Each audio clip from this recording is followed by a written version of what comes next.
पांच लोग टोटल खत्म हुए हैं, चार लोग जहर खाए हैं और जो उनका जेंट्स था वो फांसी पंखे में लटका हुआ, तो मैं अपने आंखों से देखा हूँ।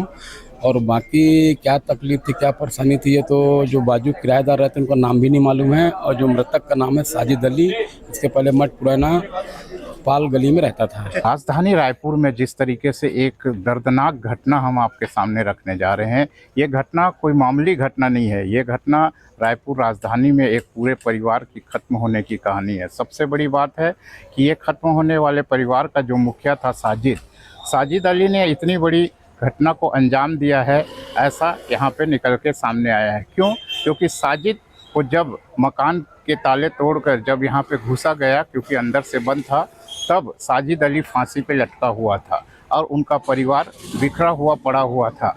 जब यहाँ पे फॉरेंसिक की टीम आई, फॉरेंसिक की टीम ने यहाँ पे जांच और पड़ताल की, जिससे ये सामने आया कि साजिद अली के जो बाकी परिवार थे, उनकी पत्नी, उनकी दो बच्चियाँ और उनका एक नौजवान लड़का, वे सब मृत पड़े हुए थे।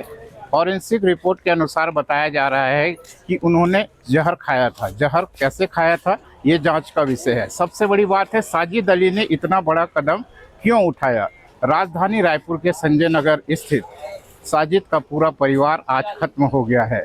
सबसे बड़ी सवालों के घेरे में है कि आखिर इतना बड़ा कदम साजिद ने क्यों उठाया। बात ये आती है कि साजिद जब किसी भी कारणवश साजिद ने इस दुनिया से विदा लिया, अपने आप को फांसी लगाया, तो बड़ी बात यह है कि साजिद ने अपनी पत्नी, अपने दो बच्चियां और अपने एक नौजवान लड़के को क्यों जहर दिया? क्या उसने जहर दिया, ये भी एक सवाल है।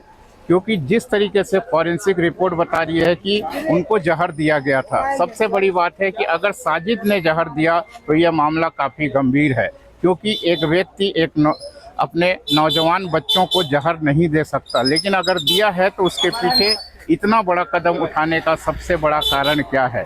जैसे कि लोगों में बातचीत हो रही थी, उससे पता चलता है कि वे आर्थिक रूप से तंगी होकर कर्ज की वजह से उसने फांसी लगाया और परिवार को तबाह किया। देखिए, एक व्यक्ति अगर आर्थिक रूप से तंग था, अगर वो कर्ज से पूरी तरीके से डूबा हुआ था, वो खुद अपनी जान दे सकता था, लेकिन वह अपनी पत्नी और नौजवान बच्चों की जान कैसे ले सकता है? तो ये गंभीर जांच का विषय है। जैसे ही फॉरेंसिक की रिपोर्ट आएगी तो इससे पता चलेगा कि आखिर मृत्यु का समय कब कब रहा है, कब बच्चों की जान गई या सबसे पहले साजिद की जान गई। ये भी एक जांच का विषय है, क्योंकि अभी साजिद फांसी पे लटका हुआ था और बाकी बच्चे और उनकी पत्नियां इर्द गिर्द पड़े हुए थे और उन्होंने जहर खाया था। तो इससे ये होता है कि साजिद हो सकता है किसी खाने के माध्यम से, किसी पीने के माध्यम से उनको जहर दिया होगा और उनके मौत के बाद वे अपनी ये लीला भी समाप्त कर दिया। लेकिन सबसे बड़ा बात फिर से राजधानी रायपुर में आ रही है कि अगर इसके पीछे कर्ज का एकमात्र कारण होगा और कर्ज की वजह से कोई उन्हें परेशान कर रहा होगा, तो ये बहुत ही गंभीर मामला है। एक व्यक्ति को चंद रुपए के लिए परेशान अगर किसी ने किया होगा और उसकी जान चली गई, तो आने वाले समय में हम वो सारी तथ्यों को रखेंगे जैसे ही फॉरेंसिक रिपोर्ट आती है। लेकिन इससे पहले पुलिस क्या कह रही है वो भी आप सुन सकते हैं। पुलिस को सूचना मिली थी कि एक परिवार के लोग जो है मृत अचेत अवस्था में पाए गए हैं।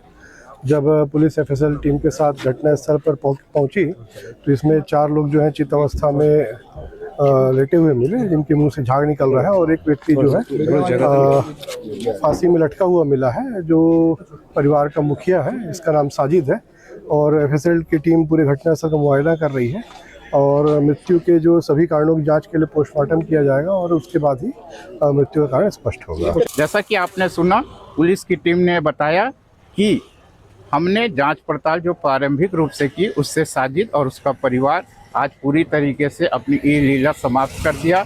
मुख्य रूप से साजिद यहाँ पे सामने आ रहा है, वो फांसी पे लटका हुआ था और उसने अपने परिवार को जहर दिया, ऐसा माना जा रहा है। लेकिन फॉरेंसिक रिपोर्ट के बाद ही सारी तथ्य सामने आएंगे। आने वाले वीडियो में हम सारी चीज़ें आप तक रखेंगे।